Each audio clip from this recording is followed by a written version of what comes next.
Hayeng se Thangja Numitta ko Thangja Numitta se Thangja ki Towba Yaba ritual and hara gadi cleansing gumba se Thangja Numitta Towba yai ko cleansing Towba and hara gadi kaino negative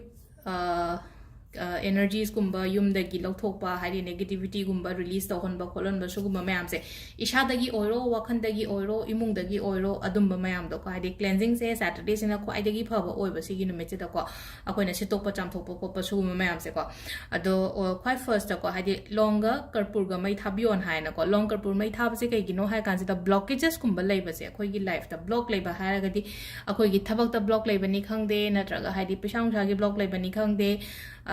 Towba daga sum ipan pan bagi tap the lerega diga ko hadi long di khangbira ni ko mayam na ko hadi khoi gi kwa daga hapa do long pal kan hana club se ko si hapa ye aduga amana karpur haraga di karam bano hai kan sigi se ko khoi gi cha na ba su na te phi da hapa do sun te ko tonga na si thok pani ko macha macha samai na khoi gi tablet ki type ta hadi kup tak toraga si ne ko hadi si ha pe tang yeng bio ko si kan fara ne lai se ko si to bi ba yare ko adugi na haraga aduga amana mu kamaina kai toge hai kan sida ko haidi kambi gum malo biyo ko kambi se koina sizina da ba kambi gum balo seba haidi aina akoi gi chana ba plate gum ba kai gum ba taw gono ko leba ki kambi gum ba lai bre ngo aduga leba ki kambi se lai train so khala se sizina dra plate aman ba gum ba kai gum ba ko adum malo biro se da su ko chamana na si so hapane na ko si ge no se koi gi karpur se hapane aduga bay leaf ahum mama ko Sugumba herbs kumba kai gumba shena baze akoina kano manifestation oiro natraga any ritual to matam da ko khara lai di ko hadi maru marang mana masing gumba se akoina sina ba ya baze ko sida akoina hap to se ko hadi hangam maru hap pa phai ko aduga si se mai chukhat piraga burn to thoga aigi ka da loina mak keno to thoba ka da loina puthok pai da se gi mai khu myam se egi ka khodi mak da loina phangan biu ko aduga si se akoi gi mapan da kai da thangdo thambi gro si ma le ra ko khoina tok ba ya ba se ko ani shure ko amana khoi first ki duna block ki oire si sina imung manung da gi nungai ta ba khot ta ba haidi negativity lo thok pai je khana ba chaina ba haira ga su khana ba chaina ba do phajara ge ko hai ba yo khan da ko admai na gumba to ba dum ma le re ko aduga yam yeng jale na khala se ba je haidi mi ne am yeng jale na tra angang da ga yeng jale ka khala se ba icham cham ba khoi ko chanam Manao malo se ko chana manao se kamai na to do no hai kan se da maku khok to pyo si se pajana ai na maku khok te ko si maku khok to aduga khatang ko sugai bi yo crush to re na ko aduga keno to ri ba mi se hai di ai ngon da yeng jan ai se am yeng jile na khala se ba ai office ta na traga te yete ai gi thabak to minari ba mayam keno dukan phammi kain khala se engon da mi sing se am jel yeng jile khosale kain khala ga di si se maku khok to khatang sugai ra ko ai gi mo pa ma kha da ko thamo ba hai di che ma da hai petang yom ge ra ko hai di cho law da na ba aduga sigi pot se pung kumari thambiyo ko pung kumari thambiyo haraga di hojek pung mapan da tawre na khalase ba ataraga di hayeng pung mapan se da ko sunday gi pung mapan se da lotho aduga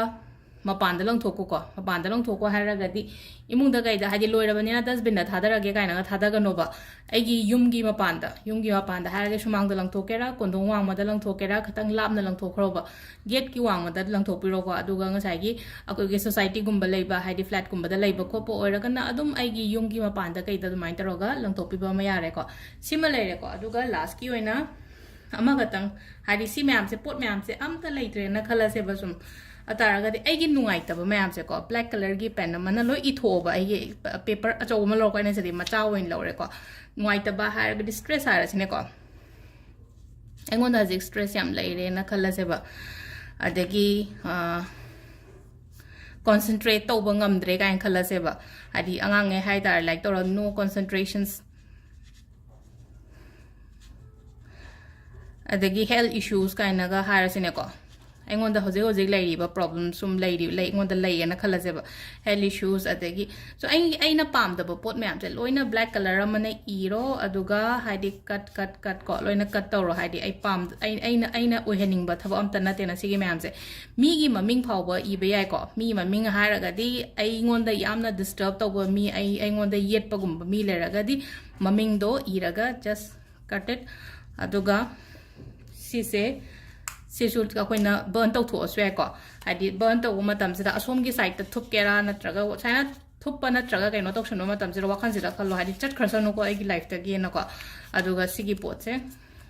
ꯃꯩ ꯊꯥꯗꯣꯛꯑꯒ ꯃꯥꯒꯤ ꯀꯩꯅꯣꯁꯤꯅ ꯍꯥꯏꯗꯤ ꯀꯩꯅꯣꯗ ꯂꯪꯊꯣꯛꯄꯤꯌꯣ ꯍꯥꯏꯗꯤ ꯐꯠꯇꯥꯎꯗꯤ ꯂꯪꯊꯣꯛꯄ ꯃꯐꯝꯗ ꯂꯪꯊꯣꯛꯄꯤꯌꯣꯀꯣ ꯍꯥꯏꯗꯤ ꯀꯩꯅꯣ ꯇꯧꯔꯒ ꯍꯥꯏꯗꯤ ꯑꯩꯈꯣꯏꯅ ꯌꯨꯅꯤꯚꯔꯁꯇꯒ ꯕ꯭ꯂꯣ ꯇꯧꯊꯣꯛꯄ ꯑꯗꯨꯃꯥꯏꯅ ꯅꯠꯇꯕ ꯁꯤꯁꯤꯅ ꯑꯩꯈꯣꯏꯒꯤ ꯗꯁꯕꯤꯟꯒꯨꯝꯕ ꯀꯩꯒꯨꯝꯕ ꯃꯄꯥꯟꯒꯤ ꯗꯁꯕꯤꯟꯗ ꯏꯃꯨꯡꯒꯤ ꯗꯁꯕꯤꯟꯗ ꯅꯠꯇꯕ ꯃꯄꯥꯟꯒꯤ ꯗꯁꯕꯤꯟꯒꯨꯝꯕꯗ ꯊꯥꯗ ꯑꯗꯣ ꯁꯤꯗ ꯂꯩꯔꯦꯀꯣ ꯑꯩꯈꯣꯏꯒꯤ ꯍꯌꯦꯡ ꯊꯥꯡꯖ ꯅꯨꯃꯤꯠꯀꯤ ꯇꯧꯒꯗꯕꯁꯦꯀꯣ ꯑꯗꯣ ꯑꯩꯅ ꯑꯃꯨꯛꯀ ꯍꯟꯅ ꯍꯥꯞꯄꯩꯁꯦ ꯀꯩꯒꯤꯅꯣ ꯍꯥꯏ ꯀꯥꯟꯁꯤꯗ ꯍꯌꯦꯡ ꯇꯧꯒꯗꯕꯗꯣ ꯑꯗꯨꯝ ꯍꯥꯞꯄꯤꯔꯛꯑꯣ ꯍꯥꯏꯔꯛꯄꯁꯨ ꯌꯥꯎꯋꯦꯕ ꯍꯥꯏꯗꯤ ꯃꯃꯥꯡ ꯍꯞꯇꯥꯗ ꯇꯧꯈ꯭ꯔꯒꯁꯨ ꯀꯥꯎꯕꯁꯨ ꯌꯥꯎꯋꯦ ꯑꯗꯨꯗꯨꯅ ꯍꯥꯏꯗꯤ ꯑꯃꯨꯛꯀ ꯑꯗꯨꯝ ꯔꯤꯄꯤꯠ ꯇꯧꯕꯤꯔꯛꯑꯣ ꯀꯥꯏꯅ ꯍꯥꯏꯔꯛꯄꯁꯨ ꯌꯥꯎꯋꯦꯀꯣ ꯑꯗꯨꯗꯨꯅꯅꯤꯀꯣ ꯑꯩꯅ ꯑꯃꯨꯛ ꯔꯤꯄꯤꯠ ꯇꯧꯔꯛꯏꯁꯦ ꯁꯤꯒꯤ ꯄꯣꯠꯁꯦ ꯑꯗꯣ ꯇꯧꯕꯤꯔꯣ ꯊꯥꯡꯖ ꯅꯨꯃꯤꯠꯀꯤꯁꯨ ꯀꯩꯅꯣ ꯀꯩ ꯀꯩꯅꯣ ꯑꯩꯈꯣꯏꯅ ꯇꯧꯕ ꯌꯥꯕꯀꯣ ꯑꯗꯣ ꯁꯤꯗ ꯂꯩꯔꯦ ꯉꯁꯤꯒꯤ ꯚꯤꯗꯤꯑꯣꯁꯦ ꯃꯌꯥꯝ ꯊꯦꯡꯛ ꯌꯨ